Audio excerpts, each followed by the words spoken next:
Episode 2, The First Date That Wasn't Scene 1, The Invitation. It started on a Tuesday. Fiona Belmont had just finished alphabetizing the mailroom files when Ethan appeared in the doorway. "Hey," he said. She looked up, already blushing. "Hey," he shifted. Awkward. "So, I was wondering, with food and conversation and possibly wine and oh dear God eye contact?" She nodded before she could overthink. "I'd love that." Ethan smiled, the kind of smile that made her knees forget their duties. "Great." Friday night.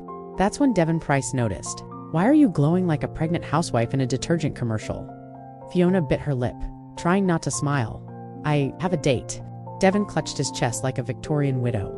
"I need smelling salts. I need champagne." Devon had declared himself her personal dating coach. "Posture," he ordered. Balancing a book on Fiona's head in the break room. "Devon, elegance doesn't complain. Shoulders back, chin up. You're not a receptionist. You're a goddess." The book toppled off her head and landed with a thud. Devon sighed. "Okay, plan B. Let's work on your laugh. Practice with me." He leaned in, dramatically, fake whispering. "So, Ethan says, 'I like your stapler,' and you respond with a soft, alluring chuckle." Fiona attempted it. The result was somewhere between a hiccup and a dying goose. Devon blinked. Or maybe just smile. By Friday, she was a wreck. Her closet looked like a battlefield. Blouses, skirts, and shoes were strewn across the floor in a pattern that suggested a tornado had developed. A sense of fashion, and then promptly lost it. Devon sat cross-legged on her bed, sipping wine. "That one makes you look like a Sunday school teacher. That one makes you look like a lawyer on trial. And that one makes you look like you're auditioning for The Bachelor."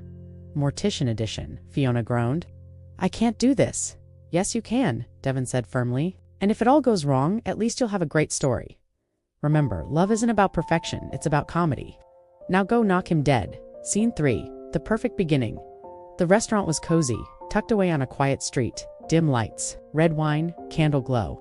Ethan was already there, waiting at a corner table. When Fiona walked in, his eyes widened. She felt it like the room had paused just to register her arrival. "You look amazing," he said softly. Her heart fluttered.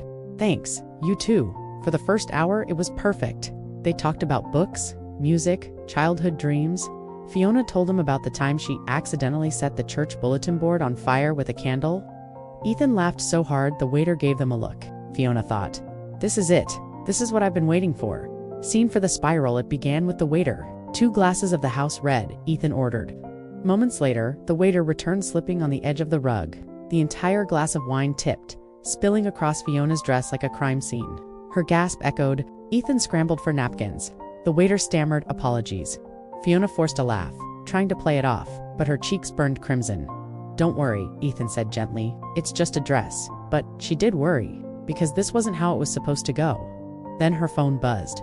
Once, twice, 3 times. She glanced down. Mom, calling, then texting, then calling again.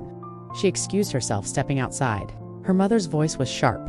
"Fiona, why didn't you tell me you had a date? Do you know what people will think? You need to be careful. A man like that, Mom, please." "Not now."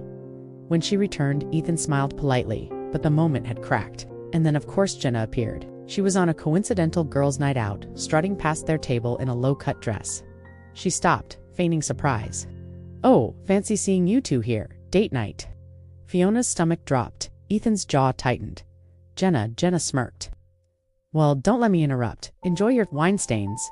She glided away, victorious. Scene 5, The Collapse. By dessert, the night had unraveled. Fiona was tense. Ethan was distracted. They kept reaching for words and losing them. The laughter from earlier had vanished, replaced by awkward silences and half smiles. Finally, Fiona whispered, "This isn't going the way I thought it would." Ethan sighed.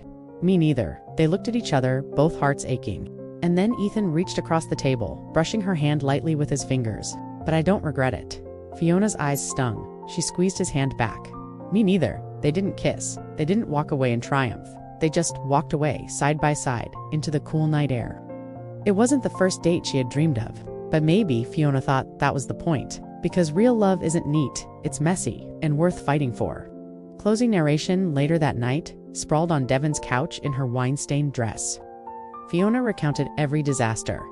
Devon listened with wide eyes, sipping tea. When she finished, he leaned back, smiling slyly. "Well," he said, "it's official. The first date was a tragedy, which means the second one will have to be a comedy. Balance, darling. Balance." Fiona laughed, exhausted but hopeful. Because deep down she knew, the story wasn't over.